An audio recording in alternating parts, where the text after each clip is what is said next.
Halo kawan cuan, untuk bahas berita forex hari ini, mari kita bahas singkat mengenai meeting minutes The Fed yang dirilis tadi malam.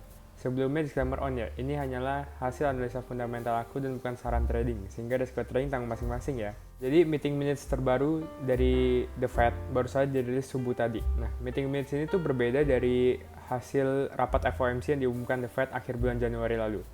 Bedanya itu kalau meeting minutes itu berisi berbagai pembahasan yang lebih detail daripada pengumuman kebijakan moneter yang disampaikan The Fed atau Jerome Powell. Nah, jadi di meeting minutes semalam itu dijelaskan kalau untuk rapat FOMC kemarin, para anggota The Fed mayoritas memilih dan sepakat untuk menaikkan suku bunga sebesar 25 basis point. Dan hanya beberapa yang ingin menaikkan sebesar 50 basis point. Nah, selain itu juga salah satu poin penting yang menggambarkan keseluruhan meeting minutes ini adalah di mana disebutkan kalau anggota The Fed masih bertekad kuat untuk melawan inflasi yang sulit turun dengan cara terus menaikkan suku bunganya.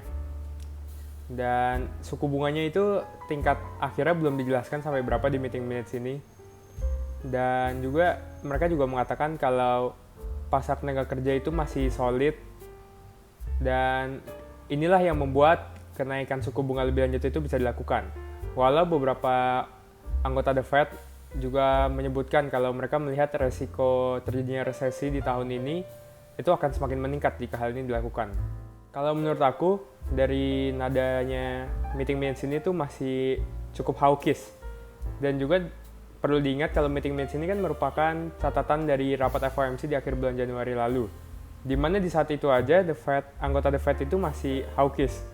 Ditambah setelah itu kan ada beberapa data ekonomi yang keluar seperti PPI dan retail sales kemarin yang juga menunjukkan kalau data ekonomi Amerika Serikat itu masih bagus. Sehingga dengan adanya data yang bagus ini serta nada hawkish dari meeting minutes ini, kemungkinan US dollar masih dapat melanjutkan penguatannya ke depannya. Kalau menurut kamu gimana kawan cuan? Berikan pendapatmu di kolom komentar di bawah ya. Oh ya, selain itu jangan lupa juga untuk subscribe agar kamu tidak ketinggalan bahas berita forex berikutnya.